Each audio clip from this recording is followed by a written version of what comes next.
Masakit ba ang ngipin mo at hindi ka pa agad makapunta sa dentista? Ang sakit ng ngipin ay isa sa mga pinakamasakit na nararanasan ng tao. Minsan, bigla na lang itong sumasakit lalo na pag kumakain o umiinom ng malalamig o matatamis. Pero bago ka pumunta sa dentista, may ilang mabilis at simpleng paraan na pwedeng makatulong para maibsan ang sakit ng ngipin.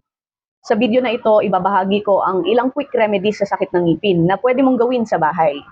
Number 1, maligamgam na tubig na may asin. Paano gamitin? Magmumog ng kalahating kutsara ng may asin sa isang basong maligamgam na tubig.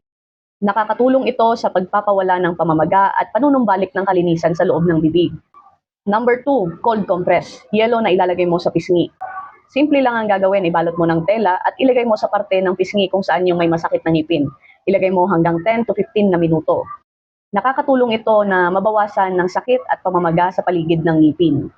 Number 3, over-the-counter pain relievers, paracetamol o ibuprofen ayon sa tamang dosage or label. Ito ay nakakapawi ng pananakit at inflammation habang naghihintay ng appointment sa dentista.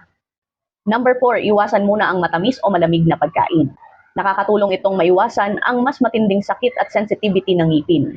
Mga warning signs na kailangan agad ng dentista. Number 1, malubhang pamamaga sa mukha o leeg.